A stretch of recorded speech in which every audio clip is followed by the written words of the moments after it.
ಗೃಹಜ್ಯೋತಿ ಯೋಜನೆ ಜುಲೈ 1ರಿಂದ ಪರಿಶೀಲನೆ ಆರಂಭವಾಗಲಿದ್ದು, ಮನೆಗಳಿಗೆ ಸಿಬ್ಬಂದಿ ಭೇಟಿ ನೀಡಿ ಯಾವೆಲ್ಲ ದಾಖಲೆಗಳನ್ನು ಕೇಳುತ್ತಾರೆ ಮತ್ತು ಏನೆಲ್ಲ ಪ್ರಶ್ನೆಗಳನ್ನು ಕೇಳುತ್ತಾರೆ ಎನ್ನುವುದರ ಸಂಪೂರ್ಣ ಮಾಹಿತಿ ಈ ವಿಡಿಯೋದಲ್ಲಿದೆ.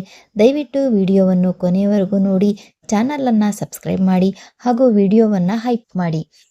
ಬೆಂಗಳೂರು ರಾಜ್ಯ ಸರ್ಕಾರ ಗೃಹಜ್ಯೋತಿ ಯೋಜನೆಯ ಫಲಾನುಭವಿಗಳ ಮನೆ ಪರಿಶೀಲನೆ ಕಾರ್ಯವನ್ನು ಎಲ್ಲ ಎಸ್ಕಾಂಗಳ ಸಿಬ್ಬಂದಿ ಜುಲೈ 1ರಿಂದ ಕೈಗೊಳ್ಳಲಿದ್ದಾರೆ. ಈ ಕುರಿತು ಸರ್ಕಾರ ಅಧಿಸೂಚನೆ ಹೊರಡಿಸಿದೆ.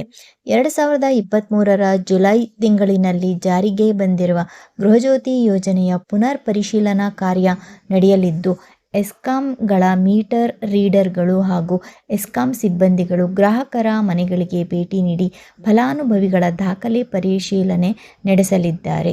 ಅವರು ಯಾವೆಲ್ಲ ದಾಖಲೆಗಳನ್ನು ಕೇಳುತ್ತಾರೆ ಅಂದರೆ ಆಧಾರ್ ಕಾರ್ಡು ಮತ್ತು ಫಲಾನುಭವಿಗಳ ಪಾಸ್ಪೋರ್ಟ್ ಅಳತೆಯ ಫೋಟೋ, ಮತದಾರರ ಗುರುತಿನ ಚೀಟಿ, ಪಾನ್ ಕಾರ್ಡ್, ಬಾಡಿಗೆ ಒಪ್ಪಂದದ ಪತ್ರಗಳು, ರೇಷನ್ ಕಾರ್ಡ್, ಜಾತಿ ಪ್ರಮಾಣ ಪತ್ರ. ಇಷ್ಟು ಅವರು ದಾಖಲೆಗಳನ್ನು ಕೇಳ್ತಾರೆ ಮತ್ತು ಇಷ್ಟು ದಾಖಲೆಗಳು ಸರಿ ಇದೆಯಾ ಅಂತ ಅವರು ಪರಿಶೀಲನೆಯನ್ನು ಮಾಡ್ತಾರೆ. ಈ ಪ್ರಕ್ರಿಯೆಗೆ ಮೀಟರ್ ರೀಡರ್ ಮೂಲಕ ಸ್ಥಳದಲ್ಲೇ ಪರಿಶೀಲನೆ ಮಾಡುವುದು ಏಕೈಕ ಮಾರ್ಗವಾಗಿದ್ದು, ಗ್ರಾಹಕರು ಮತ್ತು ಫಲಾನುಭವಿಗಳು ಮೀಟರ್ ರೀಡರ್ಗಳಿಗೆ ಸಂಪೂರ್ಣ ಸಹಕಾರ ನೀಡಿ ಪರಿಶೀಲನೆ ಪ್ರಕ್ರಿಯೆಯನ್ನು ಪೂರ್ಣಗೊಳಿಸಲು ಇಂಧನ ಇಲಾಖೆ ಮನವಿ ಮಾಡಿದೆ.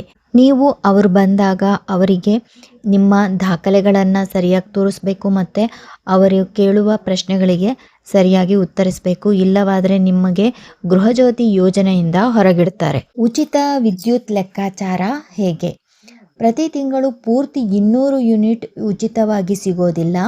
ನಿಮ್ಮ ಹಿಂದಿನ 1 ವರ್ಷದ ಸರಾಸರಿ ವಿದ್ಯುತ್ ಬಳಕೆಯನ್ನು ಆ ಸರಾಸರಿ ಬಳಕೆಗೆ ಹೆಚ್ಚುವರಿ ಶೇಕಡ 10ರಷ್ಟು ಯೂನಿಟ್ಗಳನ್ನು ಸೇರಿಸಿ ನಿಮ್ಮ ಮಾಸಿಕ ಉಚಿತ ವಿದ್ಯುತ್ ಮಿತಿಯನ್ನು ನಿಗದಿಪಡಿಸಲಾಗುತ್ತದೆ. ನಿಮ್ಮ ಸರಾಸರಿ ಬಳಕೆ ಅಂದಾಜು 100 ಯೂನಿಟ್ ಆಗಿದ್ದರೆ ನಿಮಗೆ 110 ಯೂನಿಟ್ವರೆಗೆ ಉಚಿತವಾಗಿ ವಿದ್ಯುತ್ತನ್ನು ಕೊಡ್ತಾರೆ. ಒಂದು ವೇಳೆ ನಿಮ್ಮ ಬಳಕೆ 200 ಯೂನಿಟ್ಗಿಂತ ಹೆಚ್ಚಾದರೆ ನೀವು ಸಂಪೂರ್ಣ ಬಿಲ್ ಮೊತ್ತವನ್ನು ಪಾವತಿಸಬೇಕು.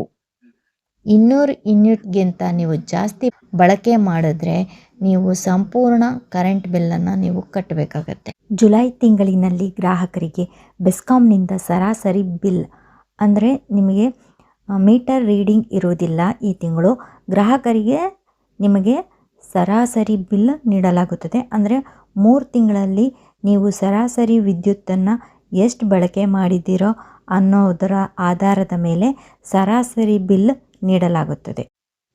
ಸರಾಸರಿ ಅಂತ ಆವಾಗಲಿಂದ ಹೇಳ್ತಾ ಇದ್ದೀನಿ. ಕೆಲವರಿಗೆ ಗೊತ್ತಿರಲ್ಲ ಸರಾಸರಿ ಹೇಗೆ ಕಂಡುಹಿಡಿತಾರೆ ಅಂದರೆ ನೀವು 3 ತಿಂಗಳಲ್ಲಿ 1 ತಿಂಗಳು 8 ಯೂನಿಟು, 1 ತಿಂಗಳು 10 ಯೂನಿಟು, 1 ತಿಂಗಳು 12 ಯೂನಿಟ್ ಯೂಸ್ ಮಾಡ್ತೀರಾ ಅಂದರೆ ಅದನ್ನು ತಗೊಂಡು 8, 10, 12 ಕೂಡಿಸಿದ್ರೆ 30 ಆಗುತ್ತೆ. ಆ 30ನ್ನು ಎಷ್ಟು ಸಂಖ್ಯೆ ಇದೆ? 8, 10, 12 3 ಸಂಖ್ಯೆ ಇದೆ. 3ರಿಂದ ಭಾಗಿಸಬೇಕು.